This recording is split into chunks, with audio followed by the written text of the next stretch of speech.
Tensions escalate at sea, America's most powerful warships under close surveillance by Chinese vessels. But this isn't just a chance encounter, it's a complex confrontation involving military strength, advanced technology, and international law. So, what exactly happens in these tense situations? What unfolds when a Chinese reconnaissance vessel tracks a U.S. Navy carrier group? Join Navy Power as we delve into this hot and captivating topic. When the radar on an American aircraft carrier detects an unidentified ship, a series of carefully rehearsed actions immediately commence. The crew's top priority is to identify the approaching vessel and assess its intentions. Using modern radar systems and high-powered optical lenses, they quickly gather information about the ship's size, speed, and direction. With advanced radars like the ANPY-1, which can detect and track multiple targets over 115 miles, the crew has ample time to evaluate the situation and prepare a response. Alongside radar, electro-optical and infrared sensors provide visual confirmation of the ship even in low-visibility conditions. Meanwhile, the carrier's communications team promptly reaches out on international frequencies to request the unidentified vessel's identification. The message is clear and professional. This is a U.S. Navy vessel conducting lawful operations in international waters. Please identify yourself and state your intentions.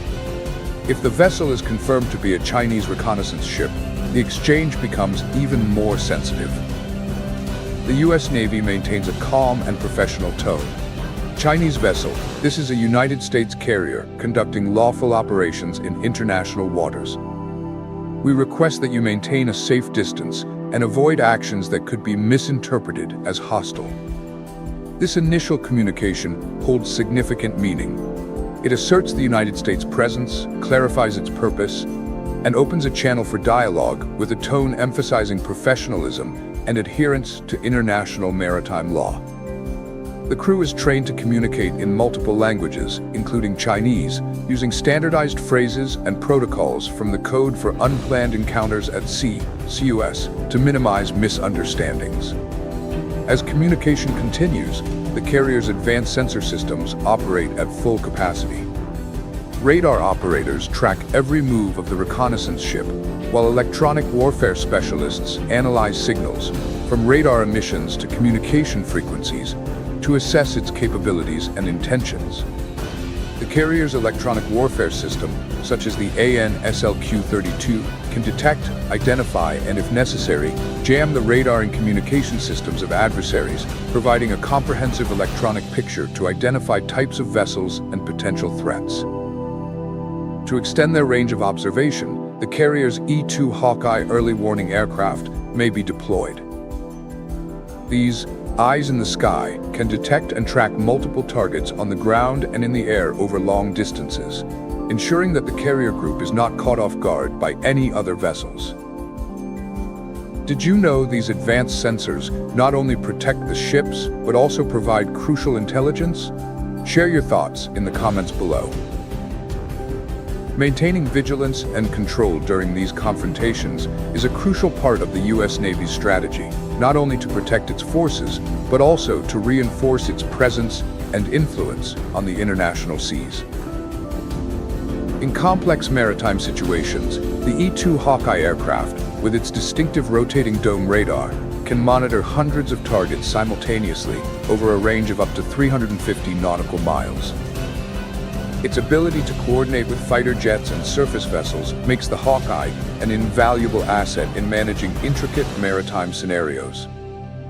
Intelligence experts on the aircraft carrier meticulously analyze the collected data, comparing it with known information about the capabilities of the Chinese Navy to look for unusual signs or new technologies that might indicate shifts in tactics or capabilities.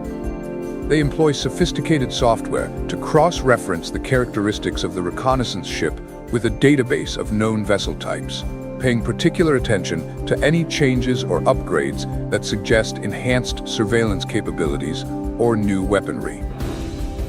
Importantly, the U.S. Navy collects this intelligence within the framework of international law, maintaining the boundary between lawful observation and provocative actions.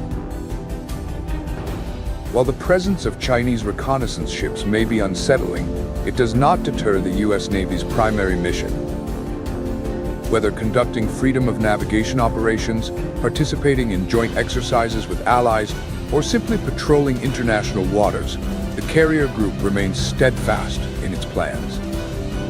This sends a clear message: the U.S. Navy will not be intimidated or diverted from its lawful activities on the international seas. Nevertheless, the carrier group may make subtle adjustments to its operations as needed. Some sensitive activities may be postponed or conducted in a way that minimizes intelligence value for the reconnaissance ship that is monitoring. For instance, if the carrier group plans to conduct a missile defense exercise, they might alter the timing or location to reduce the amount of data that the Chinese vessel can collect. Similarly, they can adjust their electronic emissions, employing emission control procedures, EMCON, to limit the information that can be detected by the reconnaissance ship's sensors. Cooperation with allies also plays a crucial role.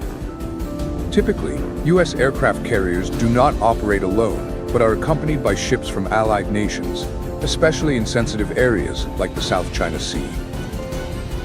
The presence of Chinese reconnaissance vessels adds complexity to these multinational operations, necessitating clear communication between allied ships. The U.S. aircraft carrier, serving as the flagship, leads the coordination of the response and may designate certain ships to monitor the reconnaissance vessel, while others continue with planned exercises. For example, during the April 2024 event, the USS Harper's Ferry operated alongside ships from the Philippines and France.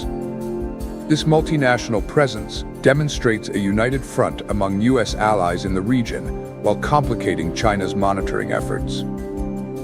Allied ships also play a significant role in intelligence gathering by spreading out and observing from multiple angles, providing a more comprehensive picture of the reconnaissance ship's activities. This cooperative approach not only enhances situational awareness, but also showcases the strength and solidarity of the alliance. The U.S. Navy's ability to coordinate seamlessly with allied navies is one of its strengths. Regular exercises, such as the annual Balikatan exercise with the Philippines, ensure that allied forces can operate effectively together in high-pressure situations. Before we continue, I'd like to invite you to subscribe to our Navy Power channel so you won't miss exciting videos about the U.S. Navy, and to express our gratitude to the veterans who have always stood by us. Now let's get back to the topic. International law and freedom of navigation, the confrontations between U.S. aircraft carriers and Chinese reconnaissance ships, the context of international maritime law, and the United Nations Convention on the Law of the Sea, UNCLOS. This comprehensive treaty, often referred to as the Constitution of the Ocean, establishes the rights and responsibilities of nations in the use of the world's oceans. Effective since 1994, UNCLOS defines maritime zones and the associated rights, including the freedoms of navigation and scientific research in international waters. According to UNCLOS, all vessels, including military ships, have the right to innocent passage through the territorial seas of coastal states. This right extends to exclusive economic zones, EEZ, which can extend up to 200 nautical miles from a nation's coastline. The U.S. Navy's operations in the South China Sea, including the presence of carrier strike groups, are based on the principle of freedom of navigation. This principle, recognized by UNCLOS, allows ships to move freely through international waters and EEZs. However, China's interpretation of these regulations has created significant tensions. China claims sovereignty over most of the South China Sea, exceeding the limits recognized by international law. It has constructed artificial islands and military facilities in disputed areas, challenging traditional notions of maritime rights. China bases its claims on the 9-dash line, an ambiguous demarcation line covering nearly 90% of the South China Sea. This claim overlaps with the EEZs of several other countries, including the Philippines, Vietnam, Malaysia, and Brunei. The The US, along with many other nations, rejects China's expansive claims by conducting frequent freedom of navigation operations, FONOPs.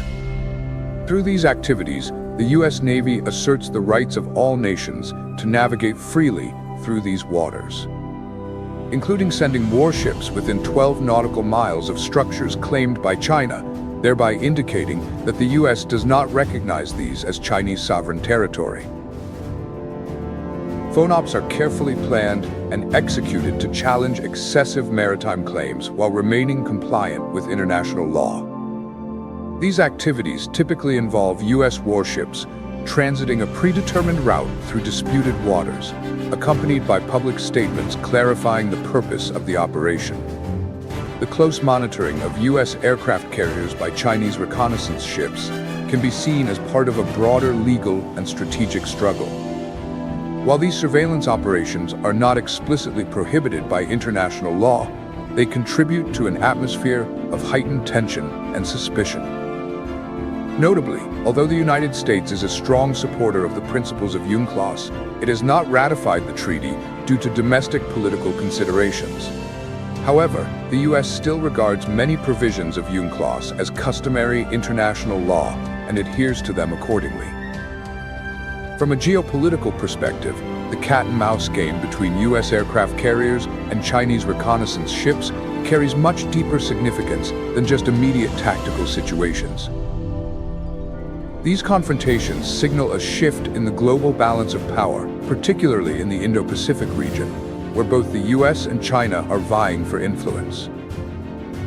The US Navy has been the dominant force in the Pacific for decades, with carrier strike groups serving as a powerful symbol of American military might. However, China's growing naval capabilities, including the expansion of its surveillance fleet, are directly challenging this dominance. China's naval modernization program has rapidly evolved and is comprehensive. In addition to reconnaissance ships like the Tianwangxing, China is constructing aircraft carriers, advanced destroyers, and submarines at an impressive pace. This military strengthening is part of China's broader strategy to become the leading military power by 2049, coinciding with the centenary of the founding of the People's Republic of China. The confrontations between aircraft carriers and reconnaissance ships also provide opportunities to test new technologies and tactics. Both the US and China use these encounters to gather intelligence on each other's capabilities, from electronic warfare systems to operational procedures. For instance, the close approach of the Tianwangxing to US allied ships during the April 2024 exercises may have provided valuable data regarding electronic signals and the operational patterns of those vessels. Similarly, US forces are also able to capture insights into China's surveillance capabilities and tactics through these confrontations. Looking to the future, the frequency and nature of these encounters are likely to shape the development of naval strategy and international maritime law. As China continues to assert its claims and the US responds to maintain its influence, the risk of miscalculations or escalating tensions remains a constant concern. Efforts to reduce tensions and build trust between the two navies are essential. Initiatives such as the Code for Unplanned Encounters at Sea, CES, which has been agreed upon by Pacific nations, including the US and China, provide protocols for communication and conduct when vessels unexpectedly encounter one another. However, the effectiveness of these measures during tense confrontations remains to be seen. The US and China have also established the Maritime Military Consultative Agreement, MMCA, to discuss maritime safety issues. While these dialogues have achieved limited success in reducing tensions, they still serve as an important channel for maintaining communication between the two navies. Ultimately, these encounters are emblematic of the larger strategic competition between the two leading global powers unfolding on the vast stage of the Pacific. The outcome of this rivalry will have far-reaching implications for the global order and the balance of power in the 21st century. The situation between U.S. carrier groups and Chinese reconnaissance ships in the expansive Pacific waters exemplifies the changing nature of maritime strategy and international relations. As we have explored, these encounters are not just about communication, technology, and law. They represent a complex geopolitical game. What are your thoughts on the future of this competition? Are there any solutions to mitigate the risk of escalation in the context of rising tensions? Let Navy Power know. The U.S. Navy's response to these situations consistently maintains professionalism, supports freedom of navigation, and collaborates closely with allies, reflecting a broader strategy, resolute yet cautious. Meanwhile, China's increasing willingness to monitor and surveil U.S. Navy operations indicates their growing confidence and ambition on the international stage. As tensions ebb and flow in the South China Sea and other areas, these naval encounters are likely to continue shaping the strategic landscape of the Indo-Pacific region. They serve as a reminder of the delicate balance needed to maintain peace and stability in a shifting global power dynamic. Resolving these maritime disputes requires not only military preparedness, but also diplomatic skill, respect for international law, and a willingness to find common ground among the parties involved. As citizens of a connected world, we need to stay informed about these developments and understand their potential impact on global security and prosperity. Do you think the naval encounters between the U.S. and China will lead to a more stable understanding between the two nations, or will they escalate tensions? Share your thoughts in the comments below. If you enjoyed this video and learned something new, don't forget to like it and subscribe to our Navy Power channel for more exciting content about the U.S. Navy. Your support is invaluable, and we look forward to seeing you again soon. Be sure to click the bell icon so you don't miss any of our future videos.